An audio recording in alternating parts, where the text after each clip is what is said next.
తర్వాత కూడా తెలంగాణ కోసమే పనిచేశారు. కేసీఆర్ గారి నిబద్ధతను శంకించేటటువంటి పరిస్థితే లేదు. 100% ఆయన తెలంగాణ వెల్ విషర్, వారి కోసమే పనిచేశారు. పార్టీలో ఉన్న లోపాలు, ప్రజలకు అందనటువంటి అంశాలు, వాటి గురించి ఇంటర్నల్గా కూడా చెప్పుకోకపోతే ఇవాళ లెఫ్ట్ పార్టీలు ఎట్లా జీర్ణావస్థకు చేరుకున్నాయో బీఆర్ఎస్ కూడా అదే పట్టదు. ఏ పార్టీ అయినా అంతే స్టేల్ అయిపోతుంది. డైనమిక్గా అప్డేట్ కాకపోతే కాలగర్భంలో కలిసిపోయే పరిస్థితి వస్తుంది. రాకూడదని ఫైట్ చేసాం ఇంటర్నల్గా, నచ్చలేదు చాలామందికి, నన్ను బయటపడేశారు. అంటే ఇక్కడ ఒకటి ఇప్పుడు ఈరోజు జాగృతికి సంబంధించి మీరు అన్నారు బతుకమ్మని ఒక సాంస్కృతిక, జనరల్గా అనేక కంట్రీస్లో కూడా రెవల్యూషన్స్ అనేవి ఈ కల్చరల్ రెవల్యూషన్స్ తోటే వస్తాయి, అలా తీసుకొచ్చామని మీరు అంటున్నారు. కానీ అదే బతుకమ్మని ఆ బతుకమ్మ పేరుతోటి బాగా అవినీతి జరిగింది అని చెప్పి ఈరోజు బీఆర్ఎస్ ఎమ్మెల్యేలే అంటున్నారు. దాన్ని ఎలా మీరు అంటే అన్నది ఎవరండి? బీటీ బ్యాచ్ ఎమ్మెల్యేలు అంటారు. ఎందుకంటే వాళ్ళు నేను పడ్డ కష్టం చూడలేదు. నేను చెప్తున్నా కదా, ఇవాళ ఇప్పుడు మీరు మొత్తం జాగృతి జనంబాట మా కార్యక్రమం చూడండి, ఎక్కడికక్కడ ఎవరికి వారినాడు మీకు సిస్టర్ ఇచ్చి డబ్బులు పని చేపిస్తుందా అని అడగండి. అసలు కాన్సెప్టే ఉండదు. We kindle the spirit. Not at all. నన్ను అడగండి. ఇప్పుడు ఒక మేజర్ క్లాష్ నా లైఫ్లో జాగృతి నుండి మేము పెట్టుకున్నది అదుర్ సినిమా ఆపుతామన్నప్పుడు గొడవ జరిగినప్పుడు ఇప్పుడు అన్ని టీవీ ఛానళ్ళు, ఇప్పుడు తెలంగాణకు వ్యతిరేకమే కదా ఆనాడైతే, నాకు వ్యతిరేకమే కదా ఆనాడైతే, వారందరూ కూడా కొడాలి నాని గారిని కూర్చోబెట్టి మిమ్మల్ని డబ్బులు అడిగారా అని అడిగారు. లేదు సినిమా ఆపమన్నారండి, వాళ్ళు ఏం అడగలేదు మమ్మల్ని అన్నారు. కొడాలి నాని నా ఫ్రెండ్ కాదు కదా. అంటే అట్లాంటి కాంట్రవర్షియల్ సబ్జెక్ట్ నుంచి మొదలు పెట్టుకుంటే ఎక్కడైనా సరే మేము డబ్బులు తీసుకోలేదు. జాగృతి వాళ్ళు ఎవరన్నా ఇచ్చామంటే, నాకు చాలామంది ఇప్పుడు మా చుట్టాలలో ఇంటికి వచ్చి బొట్టు పెట్టి ఇచ్చేళ్ళేవాళ్ళు. ఏది బతుకమ్మ అంటే చిన్న చిన్న పీనట్స్ అంతే తప్పితే అసలు మేము వసూలు చేయడం కానీ ఇది కానీ చేయలేదు. మేము అప్పుడు కంఫర్టబుల్గా ఉన్నాము. 2004లో యూఎస్ నుండి అప్పుడే రిటర్న్ వచ్చాము, కంఫర్టబుల్గా ఉన్నాము. మా హస్బెండ్ రియల్ ఎస్టేట్ చేస్తుండే, అప్పుడు భూమి ఉండే రియల్ ఎస్టేట్. అప్పుడు తనకు గ్రానైట్ క్వారీ కూడా ఉండే, బాగుండే. తర్వాత ప్రాబ్లమ్ వచ్చి ఆగిపోయింది అది. సో నేనేమంటున్నా అంటే ఆ కంఫర్ట్లో ఉన్నాం కాబట్టి మూమెంట్కి మేము సపోర్ట్ చేసుకుంటూ వెళ్ళాం. ఎన్నడూ మీరు కేసీఆర్ గారిని అడగండి, అసలు ఉద్యమ సందర్భంలో కూడా ఎన్నడూ టీఆర్ఎస్ నుంచి కూడా నేను ₹1 కూడా తీసుకోలేదు. ఉల్టా మనం పెట్టడమే. ఎందుకంటే బాసు నాయకుడు ఆయన ఏ పిలిపించినా అందరం పాల్గొన్నాం. మీరు జేఏసీ లాంటి సంస్థలో కూడా జాగృతి ఎంత కీలకంగా పనిచేసింది అన్నది మీకు ఎవరిని అడిగినా చెప్తారు. చూసాం కదా మేము. ఎగ్జాక్ట్లీ. మానవహారం ఆదిలాబాద్ టు ఆలంపూర్ అంటే కూడా అసలు మొత్తం జాగృతి కార్యకర్తలు. నేను ఒకటే చెప్పాను, ఇట్లా చేతు లింక్ కట్ కావద్దురా బాబు, తెలంగాణలో అన్ని వేల కిలోమీటర్లు అయినా సరే చేయాల్సిందే, 100 కిలోమీటర్లు అని చెప్పాను. చేశాను. కాకపోతే ఇప్పుడు అవన్నీ రికగ్నైజ్ చేయడం వాళ్ళకి ఇష్టం లేదు, ఎందుకంటే పవర్ షేర్ చేసుకోవడం ఇష్టం లేదు కాబట్టి దానికి నేనేం చేయలేను. టీఆర్ఎస్ లేకుండా జాగృతి అనేది సాధ్యమయ్యేదా? మొత్తం ప్రతి ఊరూరులో సపోర్ట్ చేసింది కూడా టీఆర్ఎస్ కార్యకర్తలే కదా. లేదంటే అది కరెక్ట్ కాదు. ఫస్ట్ నుంచి అంటే ఇదే ఇప్పుడు జగదీశ్వర్ రెడ్డి గారు దగ్గరగా టీఆర్ఎస్ కార్యకర్తలు, జాగృతి కార్యకర్తలు తలకాయలు బగలు కొట్టుకున్నారు ఉద్యమం టైంలో కూడా. నాగార్జున సాగర్లో విజువల్స్ కూడా ఉంటాయి ఇక్కడ. అంటే అంత క్లాష్ ఉండేది, అంటే థ్రెట్ అండ్ ఫీల్ అయ్యేవాళ్ళు. నేను చెప్పేది అన్నారే, మా సంస్థ వేరు, మీ పార్టీ వేరు. మా పార్టీ కాదురా నాయన, civil society organization, we are working for Telangana, అంతే సింపుల్.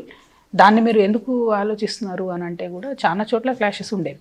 మేము సర్ది చెప్పుకుంటూ వెళ్ళేవాళ్ళం. నేను అదే అనేదాన్ని మా కార్యకర్తలకు, మీకు ఎమ్మెల్యేలతో నేను పని రాను ఆయన, మీకు పైరవీలు ఎందుకు, ప్రజా సమస్యల మీద అడగండి, చేస్తే చేస్తారు, లేకపోతే వాళ్ళ కర్మ, వాళ్ళే నెక్స్ట్ టైం మళ్ళీ గెలవరు కదా, చేయనోడు గెలవడు ఎట్లాగో. ఆ లైన్ తీసుకున్నాం తప్పితే ఎప్పుడు మేము డైరెక్ట్ క్లాష్ పెట్టుకోలేదు. అనేక సందర్భాల్లో జాగృతి కార్యకర్తలకు నేను చెప్పా, మీకు పొలిటికల్ ఆకాంక్ష ఉంటే బీఆర్ఎస్లోకి వెళ్ళండి, మీకు సొసైటీకి సేవ చేయాలంటే జాగృతిలో ఉండండి అని చెప్తూ ఫిల్టర్ చేస్తూ వచ్చా చాలా సందర్భాలు. కానీ చాలామంది ఏమవుతుంది, ఇప్పుడు ఇవాళ మొన్న కూడా చాలా దగ్గరలో మేము సర్పంచ్ పోటీ చేస్తున్నామని మెసేజ్ పెట్టారు మా కార్యకర్తలే. సో ఐ సెడ్ మీ ఇష్టం, అది మీ ఆధారం. చాలామంది గెలిచారు, చాలామంది ఓడిపోయారు, అది రెగ్యులర్ రొటీన్ ప్రాసెస్. గెలవటం ఓడిపోవడం పాలిటిక్స్ అన్నది రొటీన్ నడుస్తుంటుంది. కానీ ఒక ఆర్గనైజేషన్ అనేది నిరంతరాయంగా సొసైటీ కోసం పనిచేయడం అనేది రేర్గా జరుగుతుంది. అట్లాంటి ఒక రేర్ సంస్థ తెలంగాణ జాగృతి. మీరు కొత్తగా వీళ్ళని బీటీ బ్యాచ్ అని అంటున్నారు కదా, గత 10 సంవత్సరాలుగా కూడా వీళ్ళు ఉన్నారు కదా, వీళ్ళే గెలిచారు కదా సిటీలో ఉన్న ఎమ్మెల్యేలు. లేదా మీరు ఎవరినైతే బీటీ బ్యాచ్ అంటున్నారు, మీరు ఆరోపించినట్లుగా వాళ్ళు చేస్తున్న భూ కబ్జాలా, లేదా సంపాదించుకోవడానికే పార్టీలోకి వచ్చారా, పార్టీలోకి వచ్చి సంపాదించుకున్నారు అన్నప్పుడు ఆ 10 ఏళ్ళు మీరు మాట్లాడాల్సి ఉండే కదా, కేసీఆర్ గారి దృష్టికి తీసుకెళ్ళి. కేసీఆర్ గారి దృష్టికి, కేటీఆర్ గారి దృష్టికి చాలా సందర్భాల్లో చాలా విషయాలు తీసుకెళ్ళాము. పార్టీలో ఉన్నప్పుడు పార్టీలో ఇంటర్నల్గా మాట్లాడతాం. ఇంటర్నల్గా మాట్లాడేటటువంటి ఛానల్స్ అన్ని క్లోజ్ అయినప్పుడు ఎవరైనా చాలా రోజులు భరించి బర్స్ట్ అవుతారు. నా విషయంలో జరిగింది అది. ఇంటర్నల్గా అనేక సందర్భాలలో ఒకసారి ఒక ఎమ్మెల్యే గారు ఉద్యమకారులు అంటే ఉరికించి కొడతా అన్నారు. ఇక్కడ హైదరాబాద్ బేస్డ్ ఎమ్మెల్యే గారు పబ్లిక్ స్టేట్మెంట్ ఇచ్చాడు. ఉద్యమకారులు అంటే గవర్నమెంట్ ఉండగానే బయట పార్టీ నుంచి వచ్చినటువంటి ఎమ్మెల్యే గారు ఆ స్టేట్మెంట్ ఇచ్చిన సందర్భంలో కూడా మేము పదే చెప్పాము, ఇది కరెక్ట్ భాష కాదు, ఇప్పటికే 5 years గవర్నమెంట్ అయిపోయింది, మాకేమి అసలు పొలిటికల్ పొజిషన్స్ రాలేదు అని చాలా మంది బాధపడుతున్నారు ఉద్యమకారులు, ఇది కరెక్ట్ కాదని చెప్తే కూడా పార్టీ నుంచి ఏం చర్యలు తీసుకోలే. సో మేమేం చెప్పలేదని కాదు, పార్టీ ఫ్రేమ్ వర్క్లో ఉన్నప్పుడు ఇంటర్నల్గా చెప్తారు, గవర్నమెంట్లో ఉన్నప్పుడు పని చేయాలి, ప్రతిపక్షంలో ఉన్నప్పుడు పని చేయించుకోవడానికి కొట్లాడాలి. సో ఇప్పుడు బయట ఎందుకు మాట్లాడుతున్నాం అనేవాళ్ళు ప్రజాస్వామ్యంలో ఉన్న ఫండమెంటల్ సూత్రం అర్థం చేసుకోవాలి. అధికారంలో ఉన్నప్పుడు, ప్రభుత్వంలో ఉన్నప్పుడు పని చేయాలి. మా కేసీఆర్ గారు చెప్పేవాళ్ళు, మీరు ప్రభుత్వంలో ఉన్నప్పుడు మీరు స్పీచ్లు ఇవ్వద్దు, పని చేయండి అని చెప్పేవాళ్ళు. ఎందుకంటే స్పీచ్లు ఇవ్వడానికి కాదు కదా ఎన్నుకున్నది, ప్రజలు పని చేయడానికి ఎన్నుకున్నారు. సో అట్లా పని చేసుకుంటూ వెళ్ళాం. ఇప్పుడు మీకు నేను 100 ఎగ్జాంపుల్ చెప్తాను. ఆశా వర్కర్స్ ఉన్నారు. నేను ఒకసారి బతుకమ్మకి వెళ్ళినప్పుడు వచ్చి అడిగారు, అక్క మాకు జీతాలు పెంచండి అంటే, నేను చాలా మర్యాదపూర్వకంగా కేసీఆర్ గారితో వాళ్ళకు జనహిత గెస్ట్ హౌస్లో మీటింగ్ పెట్టించి, భోజనాలు పెట్టించి, డిస్కషన్ సార్ దృష్టికి తీసుకెళ్ళి, ఎప్పుడు సీఎం గారు ఎవరు ఉంటే వారి దృష్టికి తీసుకెళ్ళాలి. అట్లా ఎన్నో హండ్రెడ్స్ ఆఫ్ ఇష్యూస్, బీడీ కార్మికులు అయితే ఏంటి, వందలాది ఇష్యూస్. ఈ ఎలక్ట్రిసిటీ కార్మికులు వాళ్ళు 25,000 మంది ఆర్టిజన్స్ అని ఉంటారు. వాళ్ళు రెగ్యులరైజ్ అయ్యారంటే 100 to 1000% నా శ్రమ ఉంది అందులో. రిపీటెడ్గా సార్కి చెప్పడము, కన్విన్స్ చేయడము. సింగరేణి కార్మికులు వాళ్ళ వేలాది మందికి ఉద్యోగాలు ఉన్నాయంటే నేను సంతకం పెట్టే స్టేజ్లో లేను, కానీ నేను కన్విన్స్ చేయగలిగేటట్టు చేశాను. అట్లా డిసెంట్ కూడా నేను చెప్పాను, నేనేం దాచుకునే వ్యక్తిని కాదు. పైగా నేను ఆ ఫ్రీడమ్ తీసుకునేదాన్ని. మా నాన్నే కదా తిడతారేమో అని చెప్పేదాన్ని, అట్లేం లేదు. అంటే నేను చెప్పడం వల్ల ఒక 1000 మందికి లాభం అవుతుందంటే డెఫినెట్గా నేను ఒక తిట్టుబడ్డ తప్పలేదు కదా. ఆ కాన్సెప్ట్లో నేను పనిచేశాను తప్పితే ఎప్పుడు కూడా వెన్ను చూపించలేదు. అట్ ద సేమ్ టైం ఏంటంటే నన్ను మాత్రం ప్రోటోకాల్ అనేటటువంటి దీనిలో పెట్టి నువ్వు నిజామాబాద్ దాటి బయటికి వెళ్ళడానికి లేదు అని చెప్పేవాళ్ళు. ఫిజికల్గా రెస్ట్రిక్ట్ చేశారు. You cannot go to other constituencies అని. మీ కదలికలు అనేది రెస్ట్రిక్ట్ చేశారు 100%. బీఆర్ఎస్ నుంచి మీరు రాజీనామా చేశారు, కానీ మీ ఫాదర్ అధ్యక్షుడిగా ఉన్న పార్టీ నుంచి చాలా తీవ్రమైన విమర్శలు వస్తున్నాయి.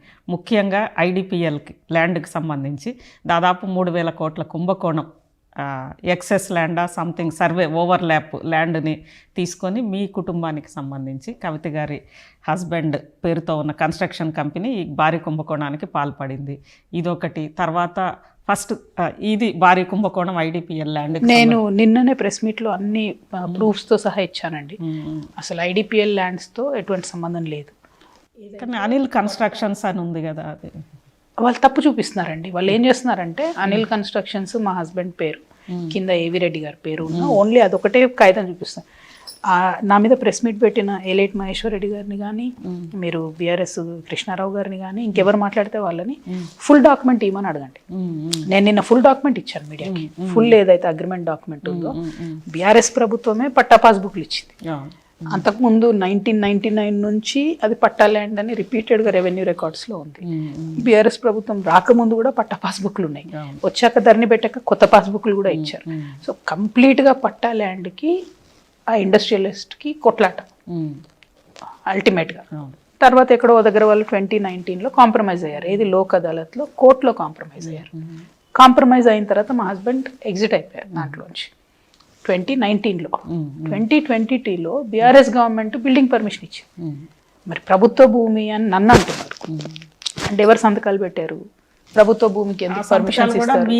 మీకోసమే అక్కడ జరిగిన బీఆర్ఎస్ గవర్నమెంట్. నాకు అంత సీన్ ఉంటే ఎంత బాగుండేదండి, నేను బయట ఉండేదన్న. ఇప్పుడు నాకు నిజంగానే అంత ఇన్ఫ్లుయెన్స్ ఉండి నిజంగానే నేను అడిగిన ప్రతి పని చేస్తే, నేను ఇవాళ ఓపెన్గా చెప్తున్నాను, ఒక టీచర్ ట్రాన్స్ఫర్ కూడా చేయించుకోలేకపోయాను బీఆర్ఎస్ గవర్నమెంట్. 100% మా బంధువులది టీచర్ ట్రాన్స్ఫర్ అడిగి తీసుకొచ్చి వదిలేశాను. ఎందుకంటే కేసీఆర్ గారు అప్పుడు ఒక సిస్టమ్ పెట్టారు, టీచర్ ట్రాన్స్ఫర్ కూడా సీఎంఓ నుండి అయ్యింది. దానికి రాజశేఖర్ రెడ్డి అని ఆయన ఉండేవాడు. సో మనం ఏమైనా పేర్లు ఇచ్చినా కూడా చాలాసార్లు మిస్ అయ్యాయి. ఒకటైతే నాకు పర్టికులర్గా గుర్తుంది. ఒక అబ్బాయిలాగా వచ్చాడు, డెఫ్ అండ్ డమ్, వైఫ్ కూడా deaf and dumb, kids deaf and dumb, ఇద్దరు వేరే వేరే జిల్లాలో పడ్డారు. 100 సార్లు అడిగాండి. ఆ అబ్బాయితో నా సంబంధం లేదు, ఎవరో జనరల్గా వాకిన్ పాప వచ్చి లెటర్ రాసి ఇచ్చాడు. 100 సార్లు అడిగా, ట్రాన్స్ఫర్ కూడా చేయలేదు. అంటే రూల్ పొజిషన్లో ఉన్నవి కూడా కాలేదు. ఇప్పుడు నేను చెప్తూ పోతే ఏమనిపిస్తుంది అంటే ప్రజలకి ఈమె బీఆర్ఎస్ని టార్గెట్ చేస్తున్నాను. నువ్వు నన్ను టార్గెట్ చేస్తే నేను డెఫినెట్గా టార్గెట్ చేస్తాను కదా.